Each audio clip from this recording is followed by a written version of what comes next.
Good morning, Community. It's RJ back with another video. So let's get to it.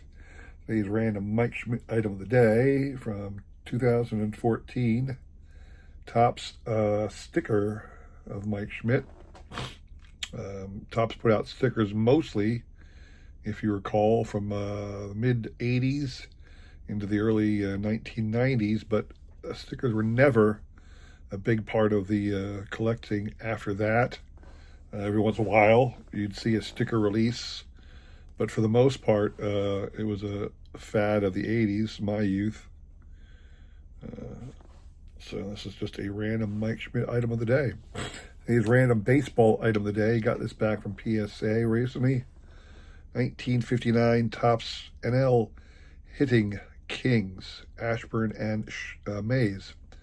Cool card. I picked this up at a flea market many years ago. For next to nothing. It's only a 3, not a very valuable card in most grades, so not an awesome card, but it was sitting loose in my collection. I just thought it was one I wanted to get graded. These vintage cards always look better when they're slabbed. Today's trivia question.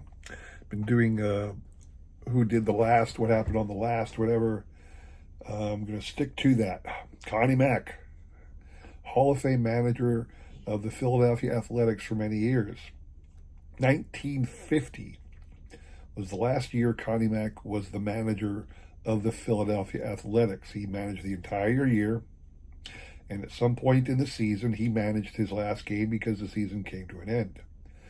What was the result in the last game that Connie Mack managed? Meaning, did his team win or lose? That's all I'm looking for. Did the Philadelphia Athletics win or lose Connie Mack's final game? What you're playing for? Nice Bowman Chrome, Adley Rushman. Technically a rookie card, but kind of a pre-rookie because it doesn't even have the rookie card logo on it. This is from 2020. Bowman Chrome. It is the Bowman Prospect card. So that's what you're playing for. All you got to do is send out an email with the correct answer to that question. I will include my email in the description below, along with a repeat of that question. You will have today and tomorrow to answer. We will pick a winner on Sunday, all right? Good luck to everybody on that one. And I will do my best to actually do it on Sunday. So today what I want to talk about, I want to talk about the election. The awesome results of the election. I hope your candidate prevailed. I know mine did. Congratulations to John Mangini on becoming hobby president. He received my vote, so good on you, sir. And he was interesting. He's doing a VR right now. That's why I'm doing this live, face-to-face version for you. Getting comfortable because I got a lot I want to say. Mr. Mangini is asking us to pretend to be hobby president for a day on our end. What would you do? He's looking basically for suggestions. What would a hobby president do? And it's interesting, when I thought about that, I know he talked about, how do we, I don't think he was necessarily serious, but in a way he was kind of like wishful. Let's flood the internet with YouTube's videos of collectors more so than investors or something like that. And, I thought about that for a second, and I realized one thing. There are a lot of different people out there in the hobby. You want to be the hobby president. What is the hobby? That's the first question. What is the hobby? It is collecting sports cards and memorabilia, I would suggest. I don't believe our hobby is limited to cards. I believe our hobby encompasses all sports, sometimes non-sport too, but they have their own little world for the most part. But the sports card collecting community, I believe, spans memorabilia. So you want to be the hobby president. All right. That's your hobby. Now, inside that hobby, there's a whole bunch of ways to collect. A lot of us just collect for the fun. That is where people such as myself, John, A lot of other people just collect for the fun. Um, Mike Moynihan, um, does he collect for the fun? Does he invest? I think he does a little bit of both. Chris Sewell, baseball collector, investor, dealer in that order. It's right in the name for him. He's a collector, an investor, and a dealer. So he does it all. Dave, Blue Jacket 66, grew up in the hobby. His father was a dealer slash creator in a way. Um, Orlando, over to Collector's Dream, has been in it for years. Chris from Missouri. There's a lot of big name hobby people. Everybody has a different way to collect. Rick, vintage oddball cards, is strictly a vintage guy. I know there's some modern guys out there. I know a lot of the Jabs family, John Jabs and his brother Eric. John Jabs is mainly a breaker, if you think about it. There's a lot of channels out there that just do breakers. There's a lot of channels out there that just talk about hobby news. Who is it? Mike, oh gosh. Junk Wax Hero? I believe his name is Mike. Junk Wax Hero talks a lot about hobby news. Again, and there's a ton of investors out there, people who talk about investing. To limit as a president of the hobby, to go in with a mission to weed out a certain group of people or in favor of another, I don't think is right. And we may not, as hobby purists again, that's a relative term, as a person who loves the hobby as a hobby, I might think to myself, well, gee, these guys who are only in it for racking up their PSA registry, or who are trying to flip cards, or just breakers or whatever, I might think they're ruining the hobby, but they're not really. They're simply doing what they want within the hobby. To say that they're wrong, I think, is a little presumptuous of us. We may not agree with it, but who are we to say this is how you have to make the hobby? You can't mold the hobby into your image, so to speak. The hobby will be what the hobby will be. Shout out to Victor, rookie card specialist. He and I had this debate. A rookie card, you may want forever to define what a rookie card is, what the true rookie card is. But in the end, the market will tell you what the most expensive card is. Turns out these days, a person's true rookie card is worth nothing.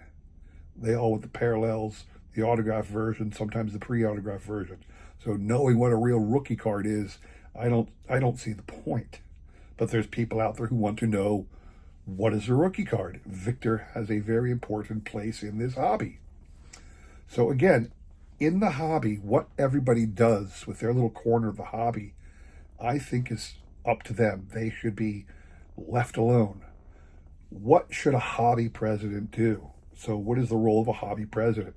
It is not to critique how somebody collects or how somebody provides the videos. More so, it is, I believe, to do two things. One is to police the hobby. And the second is to foster, well, maybe three. It's to foster better relationships between the collectors and the manufacturers. And finally, it is to build the hobby. So let me talk about it in those orders. So how do you police the hobby? My recommendation for John, Mr. Mangini, my recommendation for you, sir. How does one police the hobby? We all, as collectors, watch a lot of videos. And if you think about it, the YouTube gathering, I went to my first YouTube gathering over in Cleveland this past year. And there was a large number of collectors, YouTubers in that room. The truth is probably about, I'm going to guess, I don't know the act, there's no way I could know how many people out there create content. My guess is that room had less than 10% of the YouTubers in it. So there are a lot of people out there making content. And we all watch those people making their content. You want to know if somebody is giving you good advice or bad advice. My suggestion is that the hobby president create a small task force of experts. John, you would know better than I who you believe the experts are, and create a information about the various channels out there and their reliability. Do not critique them as to how good their production value is, or just tell us what they show. This guy's a breaker. This guy's shows off PSA set registries. This guy is giving investment advice. This guy's modern. That guy's vintage. This guy is a team collector. Provide new collectors, new YouTube enthusiasts a way to find who they want to look at. That's my first selection in policing the hobby. And in addition to policing the hobby that way, I want to spin to the dealers. Same thing. As a person skilled in hobby, being a hobby president, let us know when you see a good dealer. Let us know when you see a bad dealer. Provide some kind of narrative, written report, newsletter kind of thing. You're the hobby president. Articles about good dealers, bad dealers, that would be a good thing. I love Chris Sewell, who tells a lot of stories about his time as a dealer. It's always very instructive. I do watch Chris Sewell a lot. That's my idea of policing. One is information to the collectors, the hobbyists, to find what they want. Information on the dealers and the shows, too, if you think about it. This is a great show, that's a great show. There's no way you would even know all the different shows that are happening, but a little bit of information will go a long way. Secondly, relationships with the card manufacturers. All right. Everybody has an opinion on what is wrong with the hobby as far as production value. I used to love it when there were 10 card companies. I used to think it was fantastic. It's like the more choices you had, the better. It's like anything else in the world. John, you're an investment guy. When there's a lot of choices, it'll drive the prices down. Why? Because you've got a lot of options. The junk wax era drove card prices down. People were making 1 billion cards or 1 billion options. But what as a hobby is best for the hobby? I don't know that there's an answer. Was it bad in the junk wax era? You might say yes, but at the same time, those are cards that everybody can afford. Not everybody can afford a 1933 Gaudy Babe Ruth. You know, not everybody can afford vintage. We all can afford a full box of 1990 Donruss, a whole set. I mean, everybody can afford that. Is that bad? I don't know. But we do want to give some input into we want the hobby, the collectors, the people in the hobby need to have a voice that can be shared regularly with the manufacturers. I'm never going to be in a position to where I can talk to the manufacturers and have them listen to me. John, you are. You have probably a lot of connections to the manufacturers. The hobby in general, and this is where I say again, just like with my first thought, have a little bit of a committee, a small gathering of veteran players. Dave Blue Jacket 66 would be great. You need somebody modern, a guy who collects modern stuff. I'm not even sure who out there would be the best person to get to talk about modern things, but you need somebody out there who can, or a group of people, such as form a committee, form a whatever you want to call it, come up with ideas to the hobbyists, to the hobby. Stop with all the dang parallels, all the autos. Limit those too. To have Panini come out with 59 parallels every year of every base card and every insert and every, oh my word, it gets to be too much. And you know, do I need Topps to make 30 different releases? Do I need Panini to do 30 different releases? More licensing would be great, you know. That's my second thing, is to talk about, talk to the card companies, give them input from the collectors, somehow have a voice for the collectors to tell the card companies how to better their product for us.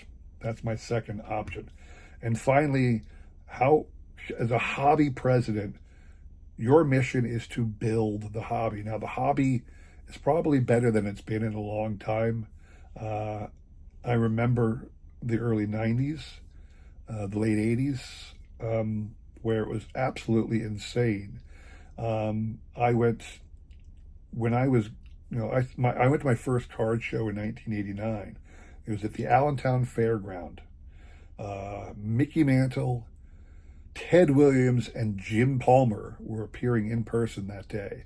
I personally met and got autographs from Mickey Mantle and Ted Williams and Jim Palmer on that day, my very first card show ever. And then in the next few years, there was a card show. There were 3 or 4 card shows a week. Every weekend, every Saturday, there was a card show within driving distance for me at some fire hall, at some car dealership, at some grand opening of a thing. Somebody was appearing at every mall or strip mall. There was a card show, at least 2 or 3 within driving distance every single weekend. The hobby has never been as big as it was in the early 90s. It's pretty big again now, though. It really has taken off a bit. The question is, how do we grow it? And that comes down to you as a president. And again, I would recommend you bring in 2 or 3 of your friends, people really knowledgeable about the hobby. How do you build the hobby? We need to get outside of our bubble. I remember you would see advertisements for Topps cards in Norton newspapers, in awesome magazines. Maybe we need to get the card companies to start advertising, like everybody's freaking playing apps on their phone these days. Drop a couple ads on the apps, promote the card shows better. I don't know. Again, that's the other thing. As a hobby president, you're tasked with building the hobby, making it better. And maybe that involves bringing the kids back into it, because there's a lot of kids these days, but you know what the kids are doing? They got their freaking cases full of PSA cards. They're slabbing the good ones. Very few kids are collecting for the fun of it anymore. That's the weird thing. It's all us old guys are collecting for the fun. Kids are in it for the all money dollar. That's just annoying to me. Anyway, I'm ranting. So that's my suggestion. My suggestions to our president is threefold. One, again, police the hobby. Provide information to the collectors, both about good stuff and bad stuff, so the collector is informed. Number 2, get a voice from the hobby into the manufacturers so that they can better the product itself. And finally, build the hobby to bigger than it's ever been. Find ways to promote it and grow it. So that's my recommendation. I did rattle off several of my favorite big channels. I'll do that again. I love, obviously, John Mangini. I watch his channel as much as I can. I love Blue Jacket 66. Shout out to Dave. Remember me, Dave? I'm the guy who came up to you at the YouTube meet and greet and said, I bought the mystery box from Mike Moynihan and his friend Garrett, and got a whole bunch of reprint sets from your dad's basement. They're still a cherished part of my collection to this day. Shout out to Dave, Blue Jacket 66. Shout out to Chris Sewell, baseball collector, investor, dealer, in that order.